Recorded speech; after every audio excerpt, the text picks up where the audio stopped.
The breaking point. The message arrived on a quiet Tuesday morning, its quantum signature rippling through the deep space arrays of the Seoul Defense Network. Dr. Sarah Chen stood before the assembled Earth Defense Council, her usually steady hands trembling slightly as she activated the holographic projection. The alien face that materialized above the council table belonged to High Arbiter Zextal of the Galactic Council, its crystalline features arranged in what humans had come to recognize as an expression of utmost contempt. Primitives of Sol, the translation matrix rendered in perfect English, your recent activities have not gone unnoticed. The Council has observed with growing concern your experiments with quantum resonance meditation. Such dangerous pursuits are far beyond the capabilities of a species barely able to maintain a handful of orbital habitats. Sarah's jaw tightened. Humanity's breakthrough in quantum resonance had come just 3 months ago, when researchers discovered that certain individuals could naturally attune their consciousness to quantum fields through deep meditative states. It was a discovery that defied conventional physics, and apparently, the Council's expectations of humanity's potential. The Council hereby demands immediate cessation of all quantum resonance research, Zextal continued. Your facilities will be dismantled under our supervision. Your research data will be surrendered. Your practitioners will be re-educated. This is not a negotiation. You have 30 solar days to comply. The hologram vanished, leaving the council chamber in heavy silence. General Marcus Santos was the first to speak, his weathered face dark with anger. They're scared, he said simply. We've barely scratched the surface of quantum resonance, and they're already trying to shut us down. It's more than fear, Sarah replied, bringing up new data on the holographic display. Look at these readings we captured during the transmission. The Council's quantum technology is crude compared to what we've already achieved. They're not trying to protect us from ourselves. They're trying to eliminate a potential rival. Admiral Helena Ross leaned forward, her cybernetic eye whirring as it analyzed the data. How many practitioners have we identified so far? Over 10,000 confirmed, Sarah answered. The ability to resonate with quantum fields appears in roughly 1 in every million humans. We've been quietly screening the population since the initial discovery. Some of our practitioners have already demonstrated abilities that our instruments can barely measure. The Council's Secretary General, Dr. James Chen, rose from his seat. Unlike his fellow council members, his expression was calm, almost serene. Then we find ourselves at a crossroads, he said. We can submit to the Council's demands, surrendering humanity's greatest discovery and condemning our species to perpetual subordination. Or we can take this moment to show the galaxy exactly what humanity is capable of. Sarah pulled up another hologram, this one showing a massive facility hidden beneath the lunar surface. Project Quantum Shield is already at Phase 3, she reported. We anticipated something like this might happen, though not quite so soon. The facility can be converted for military applications within weeks. And our practitioners? General Santos asked. They're ready, Sarah replied, a hint of pride in her voice. Many of them joined the program specifically because they foresaw this confrontation. They understand what's at stake. Secretary General Chen nodded slowly. Then we have our answer. Humanity will not bow to those who would chain our potential. Admiral Ross, initiate Protocol Dark Star. General Santos, begin full mobilization, but keep it hidden under our quantum shroud. Dr. Chen, you have unlimited resources. Show us what humanity's quantum practitioners can really do. As the council chamber erupted into activity, Sarah's thoughts turned to her daughter Maya, one of the strongest quantum practitioners they'd discovered. Maya had described the experience of quantum resonance as like becoming one with the universe itself. Soon, the Galactic Council would learn exactly what that meant. The next 30 days saw a transformation unlike anything in human history. Deep beneath the lunar surface, the Quantum Shield facility underwent a metamorphosis. What had been research laboratories became training grounds. Medical bays were converted into enhancement chambers, And most importantly, the quantum practitioners began to truly understand the scope of their abilities. Maya Chen stood in the center of the primary training chamber, her eyes closed in deep concentration. The quantum field around her was visible to the naked eye, a shimmering aurora that danced and swirled in response to her thoughts. Through it, she could sense everything within a radius of several kilometers. Every person, every machine, every quantum particle. Incredible, Dr. Williams muttered, checking his instruments.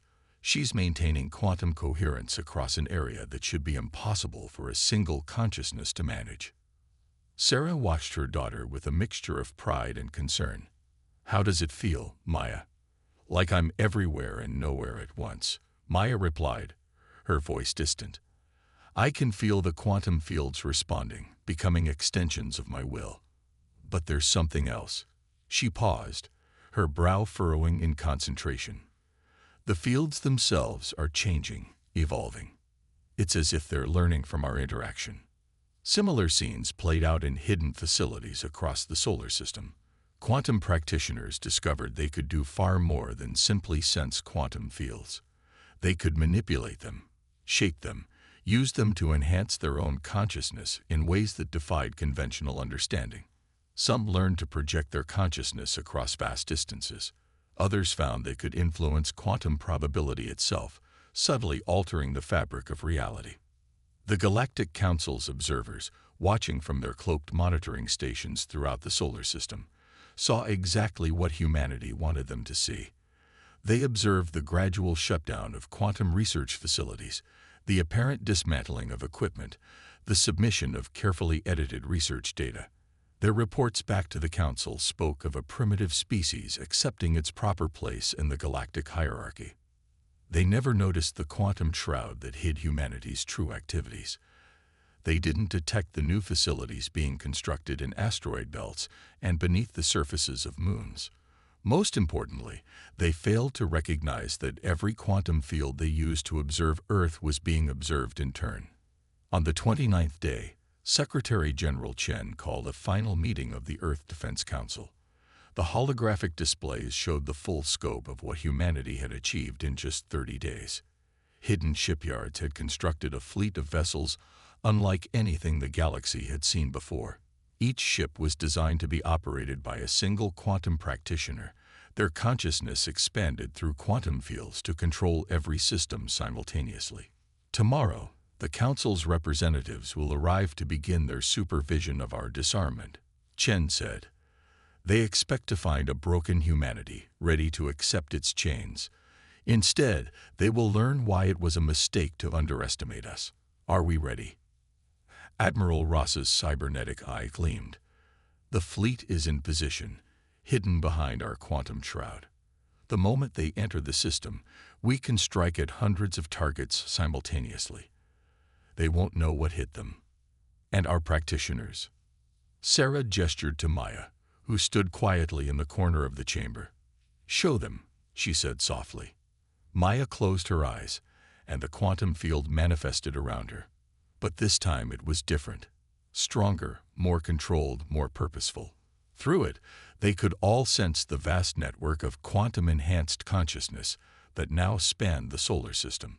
Thousands of practitioners, their minds linked yet distinct, ready to demonstrate humanity's true potential. The Council thinks they're coming to change humanity's future, Maya said, opening her eyes.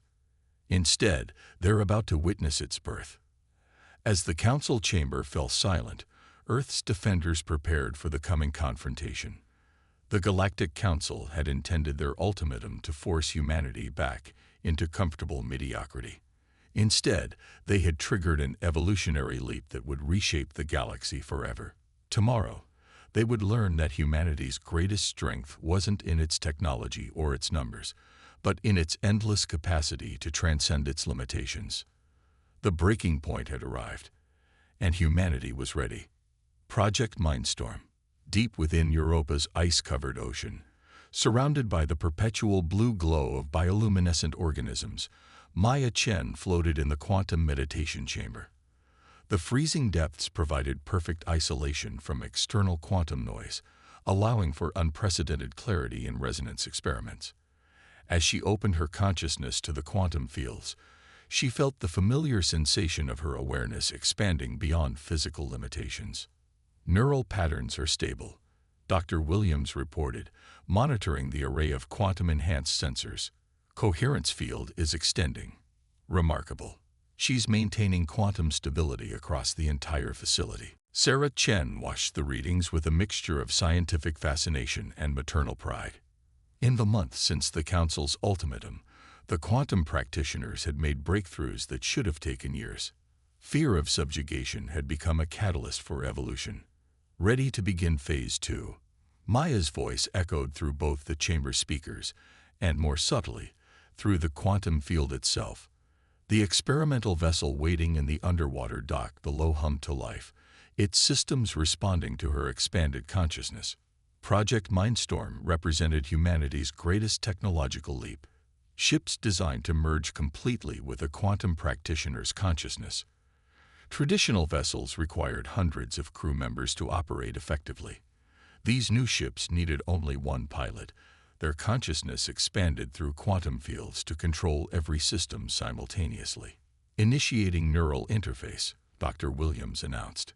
Quantum coherence at 97% and holding. Maya's consciousness touched the ship's systems, and something extraordinary happened. Instead of simply controlling the vessel, she began to merge with it. The distinction between pilot and ship blurred as her quantum-enhanced awareness expanded through every circuit, every weapon, every sensor array. The synthesis is perfect, Sarah breathed, watching the readings. She's not just controlling the ship, she's becoming it. Similar scenes played out in hidden facilities throughout the solar system, beneath the lunar surface, in asteroid bases, and in the clouds of Venus. Quantum practitioners learned to extend their consciousness in ways that redefined what was possible. Each breakthrough brought humanity closer to being ready for the inevitable confrontation with the Galactic Council. Admiral Ross stood in the primary control center of the lunar defense complex, her cybernetic eye processing the stream of data from training operations across the system. "How many ships can we field?" she asked General Santos. 300, fully operational and crewed by our most advanced practitioners, he replied. Each one capable of matching an entire conventional fleet in combat effectiveness. The quantum shroud makes them virtually invisible to standard detection methods. And our backup plans. Santos gestured to a holographic display, showing a network of quantum resonance nodes throughout the solar system. If things go badly, we can evacuate our key facilities through quantum translocation. The Council won't be able to track the energy signatures. They're still using standard quantum detection methods that our practitioners have learned to bypass.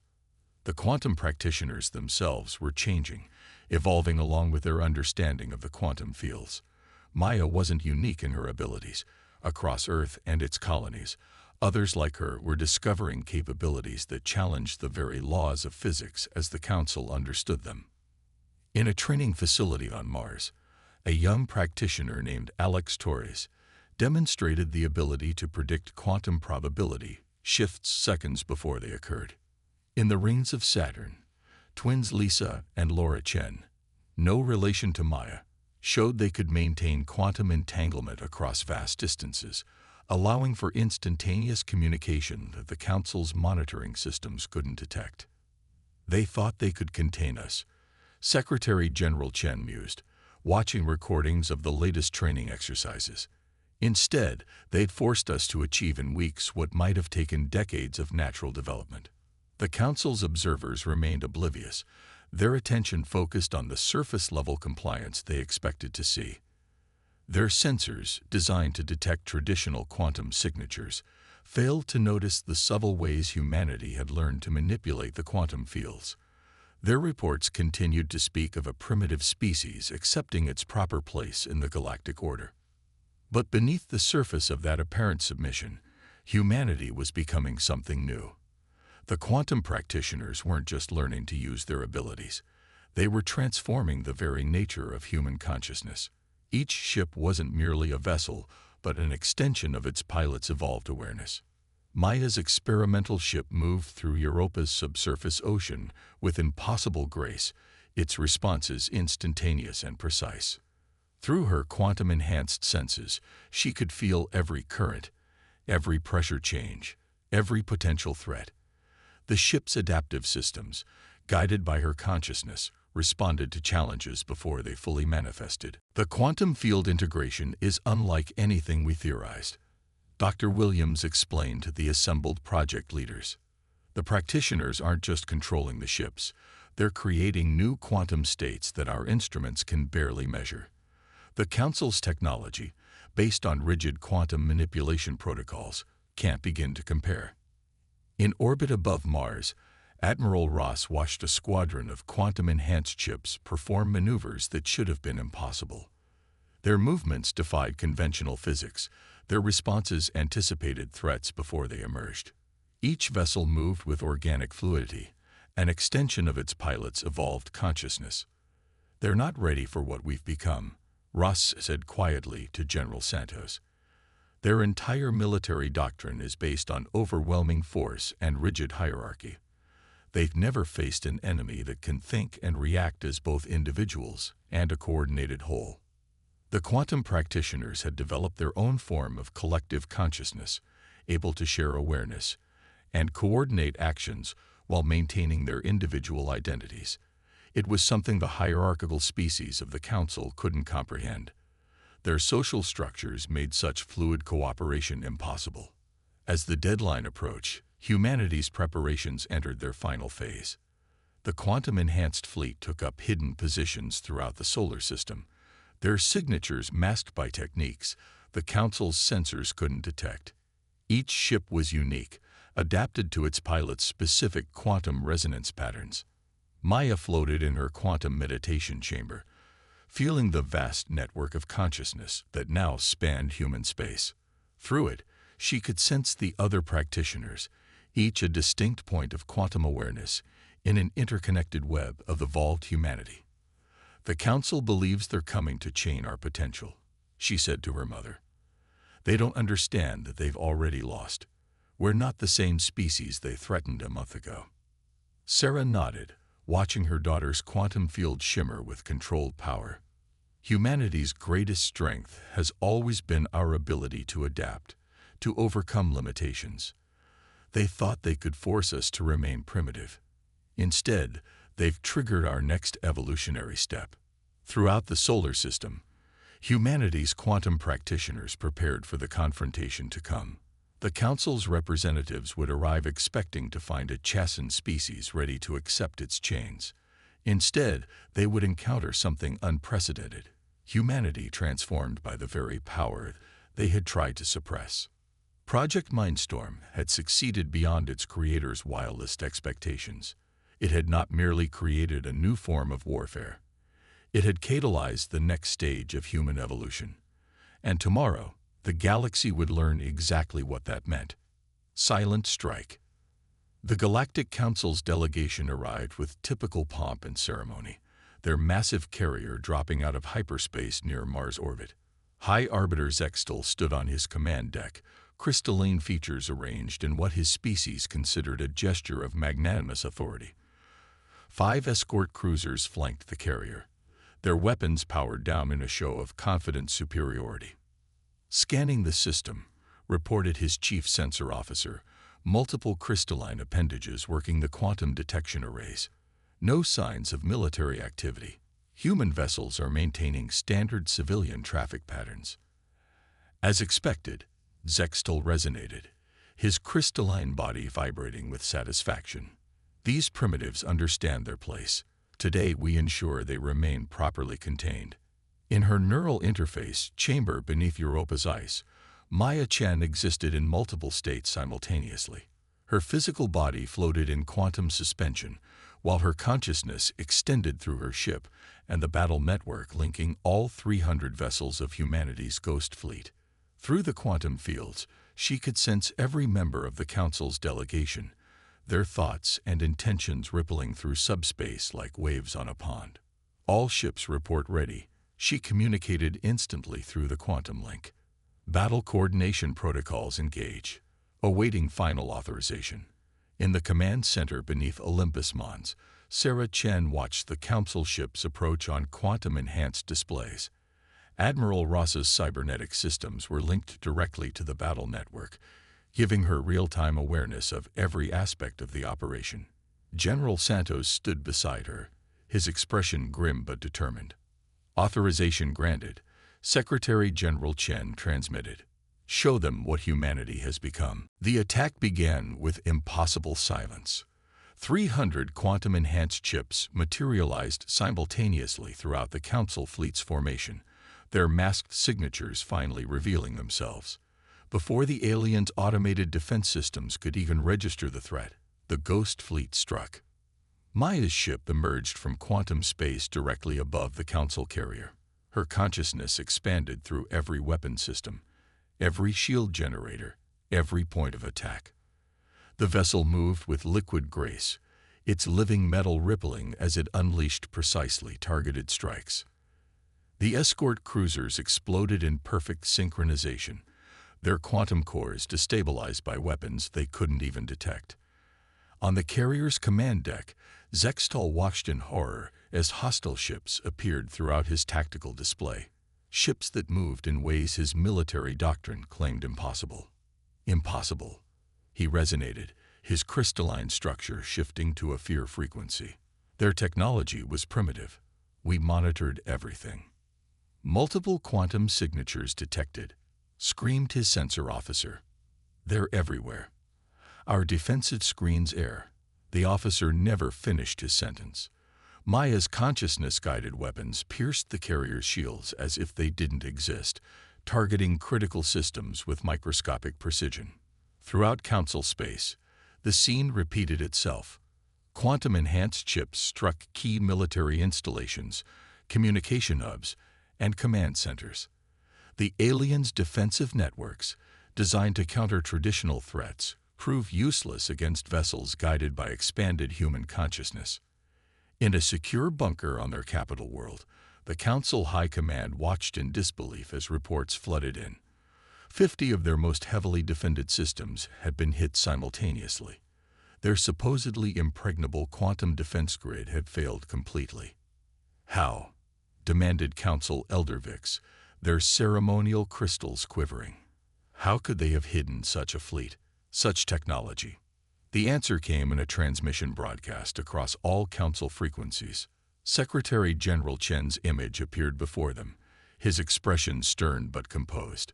You demanded we surrender the power to expand human consciousness, he stated. You claimed we were too primitive to handle such technology responsibly. Instead, we have transcended your limited understanding of what consciousness can become. The transmission showed footage of the Ghost Fleet in action, ships moving with impossible precision, their biomechanical hulls adapting in real time, their consciousness-merged pilots exercising abilities that defied conventional physics. This is not a war for territory or resources, Chen continued. This is humanity demonstrating that we will never again accept artificial limitations on our potential. Your era of patronizing dominance is over. Through the quantum battle network, Maya coordinated attacks with surgical precision. The Council's military doctrine, based on overwhelming force and rigid hierarchy, crumbled before humanity's quantum revolution. Their ships, despite their massive size and advanced technology, couldn't effectively target vessels that seemed to anticipate their every move. Their entire strategic doctrine is based on predictable patterns, Admiral Ross observed, her cybernetic eye processing the battle data. They've never encountered an enemy that could think and adapt as quickly as we can. The Council's response was predictably rigid. High Command ordered all available forces to converge on the attack systems, trying to overwhelm the human ships through sheer numbers. But their traditional tactics proved useless against an enemy that could shift through quantum space at will, striking vulnerable points and vanishing before retaliation was possible. In her quantum meditation chamber, Maya felt a shift in the collective consciousness of the Ghost Fleet. The pilots weren't just coordinating their attacks. They were evolving, learning, adapting in real time. Each engagement taught them new ways to manipulate quantum fields, new possibilities for merging consciousness with technology. They still don't understand what they're facing. She communicated through the battle network. They think this is about ships and weapons. They don't realize we've become something entirely new. The Council's mighty fleets, pride of their civilization, found themselves being systematically dismantled by an enemy they couldn't effectively fight. Their quantum cores were disabled by attacks they couldn't detect. Their communications were severed by interference they couldn't trace. Their rigid command structure, unable to adapt to humanity's fluid tactics, became a liability. The battle network is evolving, Dr. Williams reported from his monitoring station on Europa. The quantum fields are becoming more coherent, more integrated. The practitioners are achieving levels of consciousness synchronization we never thought possible. By the time the primary engagement ended, the Council's military had been effectively neutralized. Their surviving ships retreated in disarray, their commanders struggling to comprehend how a primitive species had so thoroughly outmaneuvered them. But the true significance of humanity's victory went far beyond military superiority. Through the quantum battle network, the practitioners had discovered new dimensions of consciousness, new ways of existing that transcended traditional physical limitations. "We didn't just win a war today," Sarah said softly, watching the aftermath through quantum-enhanced sensors. "We proved that humanity's potential can't be contained by anyone's preconceptions. The Council tried to force us to remain within comfortable boundaries. Instead, they triggered a transformation that will reshape the galaxy." As debris from the Council fleet drifted through space, humanity stood on the brink of a new era. The species that had been dismissed as primitives had demonstrated mastery over forces their supposed superiors barely understood. The age of Council dominance was over. The age of quantum humanity had begun. The Council's desperation. In the crystalline chambers of the Galactic Council's emergency session, High Commander Kralax watched the holographic battle recordings with mounting horror. The perfect synchronization of human attacks, the impossible movements of their ships, the complete failure of the Council's most advanced defensive systems. It all pointed to one terrifying conclusion. Humanity had evolved beyond their ability to control. "We must strike now, with everything we have." Kralax resonated, his crystalline form pulsing with aggressive frequencies. "Before they grow even stronger." The emergency session had lasted 3 full cycles, as the various Council species argued over how to respond to humanity's devastating first strike. Now, finally, they had reached consensus. They would commit their entire reserve fleet to crushing the upstart species. Throughout Council space, ancient warships emerged from hibernation. Vessels that hadn't seen combat since the Spiral Arm Wars powered up their quantum cores. The Council was mobilizing the largest fleet in galactic history, over 10,000 ships, representing the combined military might of 30 species. Maya Chen sensed their preparations through the quantum fields, her consciousness extending across vast distances. In her neural interface chamber aboard the quantum ship thought of Dawn. She monitored the Council's movements with a mixture of anticipation and sadness. "They still think this is about military power," she communicated through the battle network. "They haven't realized that they're fighting something they can't even comprehend." The Council fleet assembled at predetermined coordinates, their massive ships arranging themselves in traditional combat formations. High Commander Kralax stood on the bridge of the Crystalline Dominion, the most powerful warship ever constructed by the Council races. Its quantum weapons could shatter planets. Its defensive shields had never been breached. "Let them witness true power," Kralax declared as the fleet prepared to jump. "We will darken their skies with our numbers. We will show them the price of defiance." In the command center beneath Olympus Mons, Admiral Ross's cybernetic systems processed the quantum intelligence data. "They're coming with everything they have," she reported to the assembled human leadership. "Traditional military doctrine would say we don't stand a chance." Secretary General Chen smiled slightly. "Good thing we abandoned traditional military doctrine a month ago." "Maya, are our people ready?" Through the quantum link, Maya's consciousness touched each of the 300 quantum-enhanced ships and their pilots. What she felt wasn't fear or uncertainty, but a calm readiness. In the weeks since their first engagement with the Council, humanity's quantum practitioners had continued to evolve. Each battle, each interaction with the quantum fields, had taught them new ways to expand their consciousness. "We're ready," she confirmed, "but this won't be like the first strike. They're expecting us now, and they're willing to sacrifice everything to maintain their power." The Council fleet arrived in human space with a display of force meant to intimidate. 10,000 ships emerged from quantum space simultaneously, their weapons charged, their shields at maximum power. Krylax's voice boomed across all frequencies. "Surrender now, primitives, and perhaps some of your species will be preserved." The response came not in words, but in action. The quantum-enhanced human fleet didn't meet the Council's ships in traditional formation. Instead, they seemed to fade into reality throughout the Council fleet's carefully arranged formations, appearing and disappearing like ghosts, striking with impossible precision. Maya's ship danced through space, her consciousness guiding it through maneuvers that defied physics as the Council understood it. Traditional ships, even with AI assistance, needed seconds to process tactical information and react. Her neural interface allowed her to respond in microseconds, each action flowing naturally from thought to reality.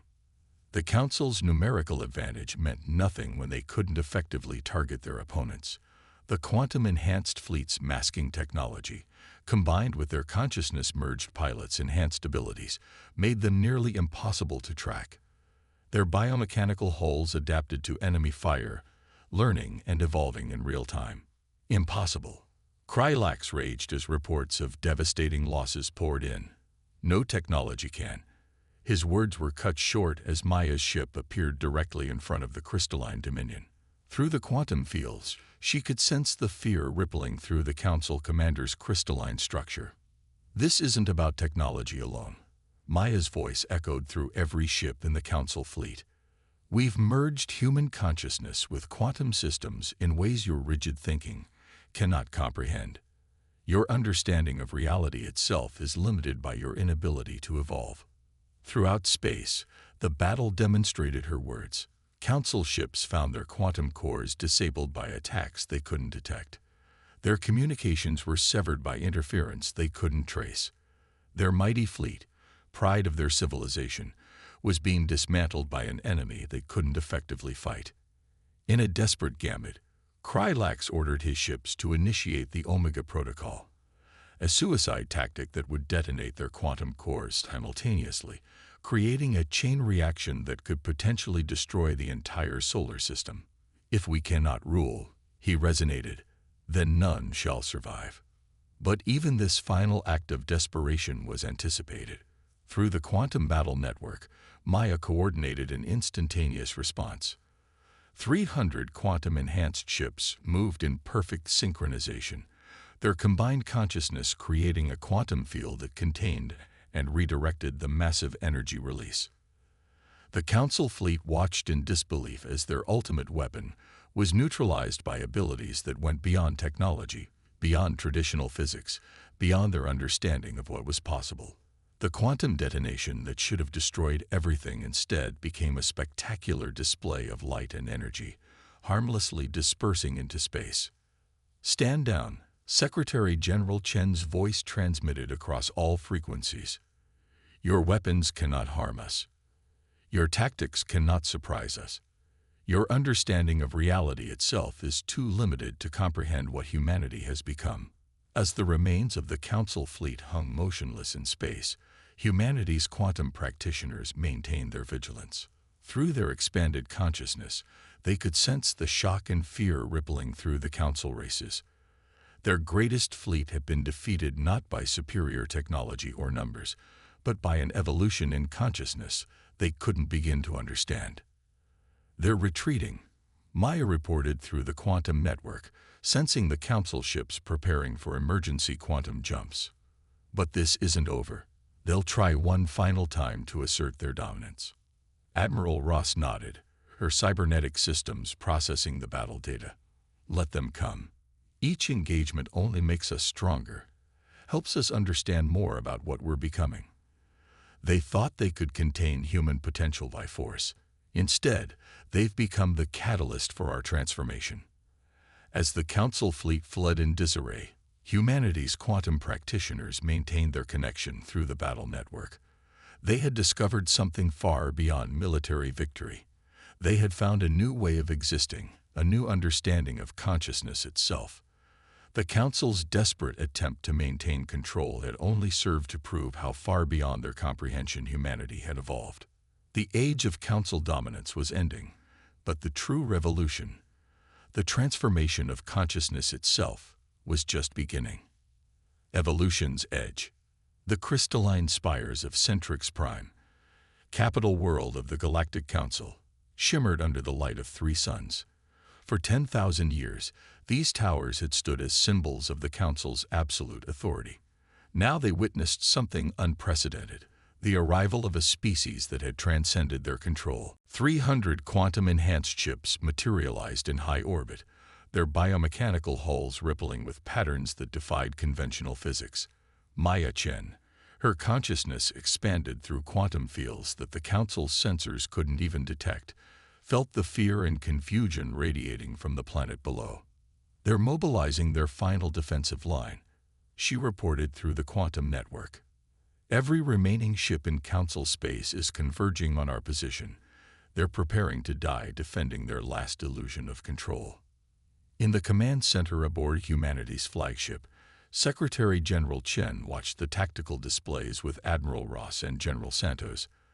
The Council's remaining forces were impressive, nearly 3,000 ships representing the last vestiges of their military might. "They still don't understand," Sarah Chen observed, monitoring the quantum field readings. "Even now, they think this is about military victory or defeat. They haven't grasped that we're here to show them something entirely new." The Council's response was predictably desperate. High Command had gathered in their supposedly impregnable fortress beneath the capital's central spire. Emergency protocols were enacted, ancient weapons were activated, and evacuation ships prepared to scatter the Council species to hidden sanctuary worlds. "Attention human fleet," High Commander Krylax's transmission resonated across all frequencies. "You have violated the sacred heart of galactic civilization. Surrender now or face complete annihilation.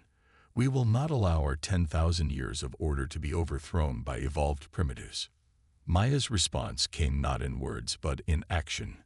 Her ship, the Thought of Dawn, moved through space in ways that violated the Council's understanding of physics. The quantum fields around her vessel became visible even to normal sight, rippling with patterns that spoke of consciousness expanded beyond physical limitations. Through the quantum battle network, 300 human pilots coordinated with perfect synchronization. But they weren't just fighting. They were demonstrating something the Council had never imagined possible. Each quantum-enhanced ship moved in harmony with the others, their pilot's consciousness creating patterns in reality itself. "Impossible." Krylax raged as his sensors tried to make sense of what they were detecting. "They're quantum signatures. They're rewriting the fundamental laws of space-time." The Council fleet attacked with everything they had left. Ancient weapons of terrifying power were unleashed, planet-killing beams, reality-warping torpedoes, dimensional shredders that could tear holes in space itself. Their desperate barrage should have annihilated everything in its path. Instead, humanity showed them something new. The quantum-enhanced fleet moved in perfect coordination, their pilots expanded consciousness creating fields that didn't just deflect the attacks, they transformed them. Planet-killing energies were absorbed and redirected. Reality-warping effects were caught in quantum matrices and reshaped. Dimensional tiers were sealed before they could fully form. "We're not here to destroy you." Secretary General Chen's transmission reached every being on Centrix Prime. "We're here to show you what you could become. Your own understanding of quantum physics, of consciousness itself, has been limited by your rigid adherence to hierarchy and control." Through the quantum fields, Maya sensed the shift in the collective consciousness below. Fear began to give way to curiosity. Rigid patterns of thought that had persisted for millennia started to crack. The council races were witnessing something that challenged their most fundamental beliefs about reality. Your civilization is built on the idea that consciousness must be controlled, that power must be hierarchical. Maya's voice echoed through quantum space. But we've discovered something far greater. The ability to expand consciousness while maintaining identity, to merge without losing individuality, to evolve without losing our humanity. To demonstrate, the quantum-enhanced fleet began a new kind of display. The ships moved in formations that created visible patterns in quantum space, their pilots' consciousness shaping reality in ways that transcended traditional physics. It wasn't just a show of power, it was an invitation to understand something new. In their bunker beneath the Capitol, the Council High Command watched in awe as their sensors detected quantum phenomena that should have been impossible. The human ships weren't just defeating their defenses, they were demonstrating mastery over forces that the Council had never even imagined could be controlled. They've achieved what our ancestors thought impossible. Council Elder Vix whispered, their crystalline form resonating with new frequencies. They found a way to evolve consciousness itself while maintaining stability. The battle ended not with destruction, but with transformation. The Council's remaining ships powered down their weapons, their crews unable to deny the evidence of something greater than their ancient order. The rigid hierarchy that had ruled the galaxy for 10,000 years gave way to the possibility of something new. "We offer you a choice," Secretary General Chen transmitted to all Council worlds. "Continue clinging to your limitations, living in fear of evolution and change, or join us in exploring what consciousness can truly become. The barriers you built to contain lesser species now only contain you." Through the quantum network, Maya felt the response rippling across Council space. Species that had been bound by rigid hierarchies for millennia began to recognize new possibilities. The very quantum fields that permeated the galaxy seemed to resonate with potential for change. In the days that followed, humanity began sharing their understanding of quantum consciousness. The Council races discovered that many of their own people had latent abilities similar to human quantum practitioners, abilities that had been suppressed by their society's fear of evolutionary change. The great crystal towers of Centrix Prime, once symbols of unyielding order, became centers for studying the expansion of consciousness. The Council transformed from an instrument of control into a forum for sharing knowledge about what consciousness could become. Maya stood with her mother in the quantum observation chamber, watching as the first non-human practitioners began to understand their own potential. Through the quantum fields, she could sense the ripples of change spreading throughout the galaxy. They thought they were protecting civilization by limiting evolution. Sarah said softly, "They never understood that true civilization means embracing the potential for change." The age of rigid hierarchy was over. The age of quantum consciousness had begun. Humanity had not just won a war or proven their superiority. They had shown the galaxy a new way to evolve, to grow, to become something greater than the sum of its parts. And in the quantum fields that connected all consciousness, the next stage of galactic evolution was just beginning.